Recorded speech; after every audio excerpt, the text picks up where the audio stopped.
오전부터 본격적인 귀경 행렬이 시작되면서 고속도로 곳곳이 정체되고 있습니다. 귀경길 정체는 오늘 밤 늦게 풀렸다가 내일 오전부터 다시 시작될 것으로 예상됩니다.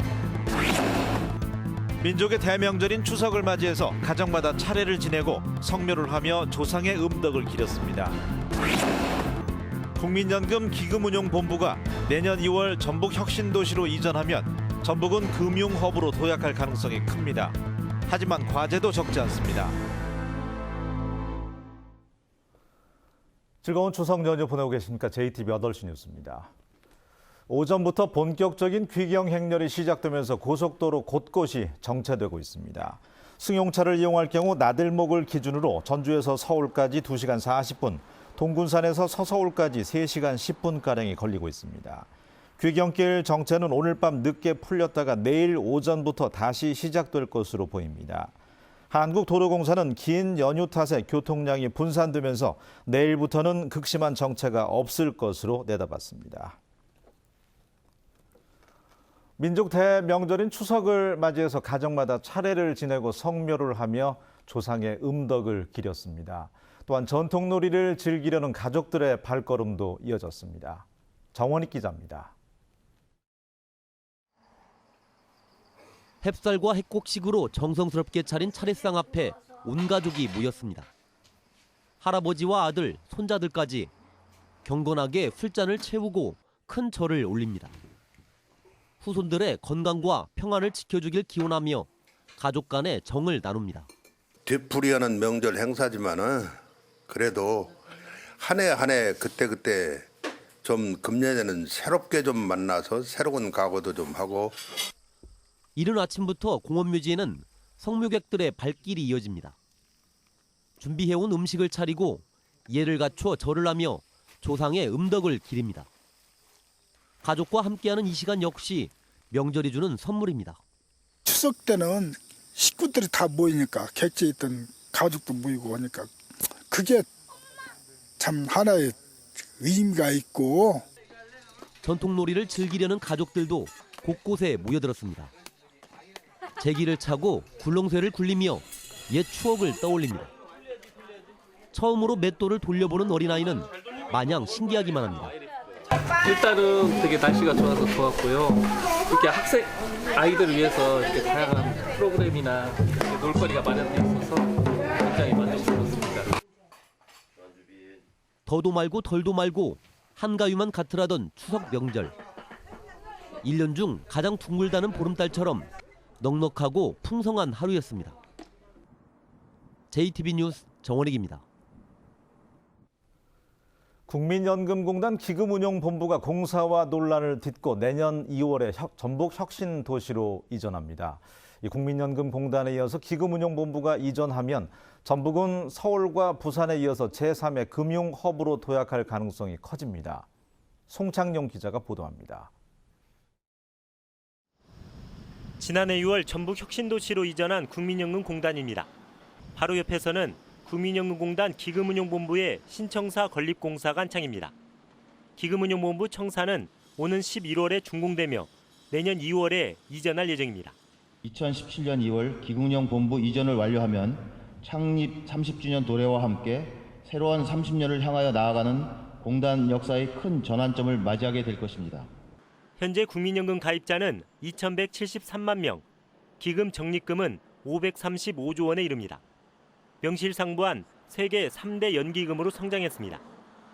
한때 정부와 여당이 기금운용본부를 독립공사로 만드는 방안을 추진하면서 이전이 불투명하다는 소식이 들렸지만 이제는 논란을 딛고 안착을 준비하고 있습니다. 국민연금공단에 이은 기금운용본부 이전은 전북이 서울과 부산에 이은 제3의 금융허브로 발돋움하는 데 큰 역할을 할 것으로 보입니다. 국민연금공단은 적립금 증가로 몸집이 커질 것에 대비해 지금의 청사 앞에 1,000억 원을 들여 제2사옥을 지키려 하고 내년 예산으로 143억 원을 확보했습니다. 전라북도는 국민연금공단, 기금운용본부와 거래하고 있는 금융기관과 기업을 유치하기 위해 전북 금융타운 건립을 준비하고 있습니다. 이곳 전주에서 우리 기금운용본부가 세계로 발돋움하는 제도약의 기틀을 마련하는 계기로 삼아 나가야 할 것입니다. 다만 국민연금공단을 중심으로 금융산업을 발전시키기 위해선 컨벤션과 호텔 등 관련 시설을 서둘러 확보하고 전북 혁신도시의 교통 등 주변 여건을 개선해야 할 것으로 보입니다. JTB 뉴스 송창용입니다. 이번에는 타 지역 소식 준비했습니다. 최근 기후 변화로 제주 한라산이 큰 변화를 맞고 있다고 합니다. 제주자치도가 2025년까지 100억 원을 들여서 한라산을 보존키로 했습니다. JIBS 박재현 기자입니다. 눈도 내리지 않은 초가을 한라산이 하얗게 물들었습니다. 가까이서 보니 구상나무가 하얗게 말라 죽어 있습니다. 구상나무 숲 곳곳에서 고사목이 쓰러져 뒤엉켜 있습니다. 나무는 앙상한 가지만 남아 손만 갖다 대면 부스러집니다. 해발 1700m 이상에 분포하고 있는 구상나무 숲에서 고사 현상이 두드러지게 나타나고 있습니다. 게다가 어린 구상나무는 거의 찾아보기 어렵습니다. 지금 올라오면서 느낀 건데 이거 너무 나무가 다 죽어 있으니까 좀 너무 안타까웠어요. 그래서 좀 어떻게 다시 재생할 수 있는 방법이 없나.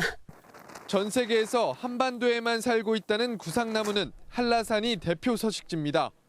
하지만 한라산 구상나무 숲의 고사율은 현재 46%에 이를 정도로 고사가 빠르게 진행되고 있습니다. 이렇게 고사된 구상나무의 20% 가까이가 3, 4년 사이에 발생한 것으로 나타났습니다. 기후변화가 가장 큰 원인으로 추정되고 있지만 병해충으로 인한 고사 가능성 등 명확한 원인은 아직 파악하지 못하고 있습니다. 제주자치도는 내년까지 10억 원을 투입해 뒤늦게나마 구상나무 숲 복원 대책을 내놨습니다. 2025년까지 구상나무림 복원을 위해 국비 100억 원을 확보해 보존, 복원 방안에 대한 연구도 지속적으로 진행할 계획입니다. 한라산 국립공원에 자생하고 있는 식물들이 기후변화 및 여러 가지 요인에 의해서 생태가 많이 변화하고 있습니다. 2025년까지 한라산 구상나무 보고 및 조리대 관리 방안을 마련하고 그것을 토대로 한라산 국립공원에 대한 생태계에 대한 걸 체계적으로 관리해 나가겠습니다. 한라산 정상 백록담 부근까지 기후변화 영향이 미치면서 구상나무 군락이 사라질 위기에 놓여 있습니다. JIBS 박지현입니다. 고창 고인돌과 매사냥, 익산, 백제 유적 등 유네스코 세계 유산으로 등재된 5개 유산을 보존하고 활용하기 위한 사업이 펼쳐집니다. 전라북도는 올해 4억 5천만 원을 들여서 고창 고인돌 유적을 정비한 데 이어서 내년에 진안 매사냥 체험 홍보관을 세우고 전 시군에서 농악 전수학교도 운영키로 했습니다. 또 내년까지 익산 미륵사지 석탑과 왕궁리 유적 담장을 복원하고 오는 2018년에는 안숙선 전수관을 준공할 계획입니다. 새만금 산업단지 매립공사가 오는 2018년까지 완료됩니다. 새만금 개발청은 새만금 산업단지 9개 공구 가운데 지난해 1공구를 매립한 데 이어서 내년에 2공구와 5공구를 매립하기로 했습니다. 또 올해 6공구, 내년에는 3공구 매립 공사를 시작하는 등 2018년까지 나머지 공구의 매립을 완료한다는 계획입니다. 2천억 원의 대형 국가 사업인 안전보호 융복합 제품 산업 육성에서 전라북도가 제외될 우려가 커졌습니다.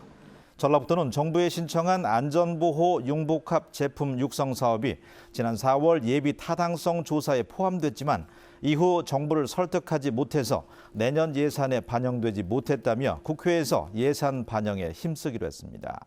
시장 규모가 수조 원대인 이 산업은 세균 감염을 막는 보호복과 방탄복 등을 만드는 사업으로 전라북도가 선정될 경우 안전보호 제품 시장을 선도하게 됩니다.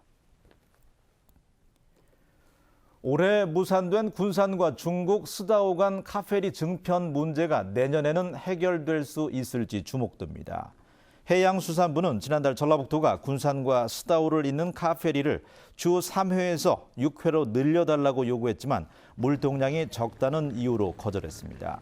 그러나 전북의 유일한 중국 교육 창구인 군산과 스다오 항로가 증편되지 않을 경우 새만금의 물동량 증가가 어렵기 때문에 내년 한중 회담 때 해양수산부를 어떻게 설득하느냐가 관건이 될 것으로 보입니다.